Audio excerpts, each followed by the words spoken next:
the hallmark of the economy of the future, the industries of the future will require more cooperation, and people are eager to be cooperative. And I thought that was fantastic. So, yeah. But not all the technologies that you saw are ready at the same time for the same volume of production. So that if we're just saying, well, what are the main renewable energy technologies that can contribute over the next 10 or 11 years, then one would have to say wind power, solar hot water, and bioenergy from burning crop residues. And of course, during that period, we'll be building up solar and we hope geothermal, and they will start making enormous contributions during the 2020s and going backwards. And perhaps some of the other technologies that are not really well advanced yet, like some of the ocean technologies that you saw in just being trialled as prototypes, they might also come on in the 2020s and make a contribution. And then there are the really strange ones like flying kites and so on that are really quite tricky, and they're not around the corner.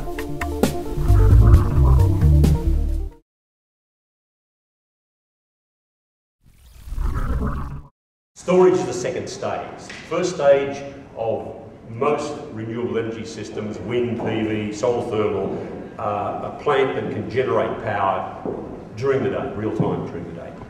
We've then got to come in with storage. You either use batteries to connect to wind turbines.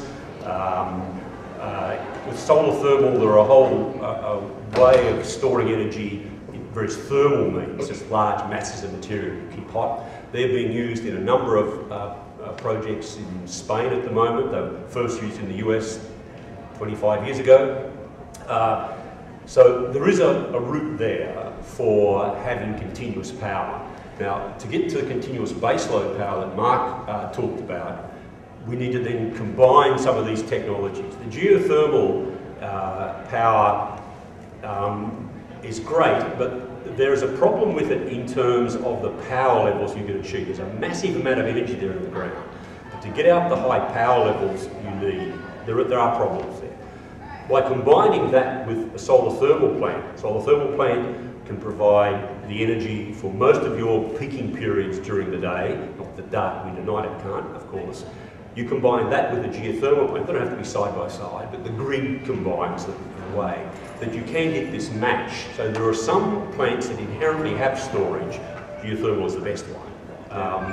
And then there are various chemical systems that are being looked at. The ANU plant was talked about there, where they don't generate electricity directly. They collect the solar energy and store it by breaking down ammonia, and they can combine the nitrogen, hydrogen later on to make electricity. So storage is the problem area, and is the costly end of things. So we'll see a whole lot of projects going in now, and much bigger ones in the near future, which are just providing daytime electricity. So they provide the bulk of the energy we need, but they don't provide that 24-hour demand requirement. But they can ultimately once the scale of the industry develops. So we'll see it occur. You can actually get wind power to be 24 hours a day power if you combine it with some gas turbines. They're like jumbo jet engines, and they have storage in the form of fuel stored next to them, and that could either be natural gas, but it could be a biofuel, it could be a renewable fuel as well.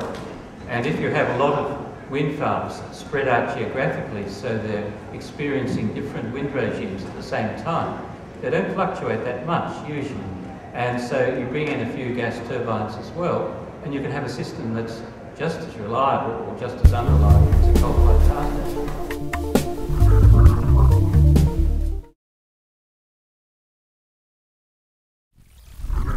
In terms of, I see there's two stages to it, not only just inventing the technology and making it commercial and making it available, but actually educating the public about what it is and why they need it and why this is the way of the future. So that's something that we've really tried to take a role in. I've also not come from a science background, so it's wonderful to see that you can really be a part of this industry and make a difference, but you don't necessarily have to be a scientist at the end of the day. We need to refute some of the fallacies that the representatives of the old dirty industries keep disseminating, like their claims that renewable energy can't provide 24 hours a day, baseload power, all their false claims that we're going to lose all, so many thousands of jobs if we make this transition.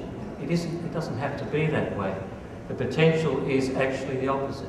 We can create far more jobs in Australia because renewable energy technologies, their components are a smaller scale than the giant turbo generators for coal-fired power stations or the giant dredgers that dredge the coal out of the coal mine, which are all made overseas. So there's actually more job potential for a cleaner set of industries, and we have still left some of the intellectual skills in research and development. So I think we have enormous potential, but we're not living up to it. It's still this idea that Australia is only fit for being a quarry for the rest of the world. And we have to really fight that and bring renewable energy forward as part of the new green economy. I'm sure you'll agree with me that our panellists are the embodiment of future makers. But our challenge to you today is to take that gauntlet that we've issued to you and see how you can apply it to yourselves and in time become your own future makers.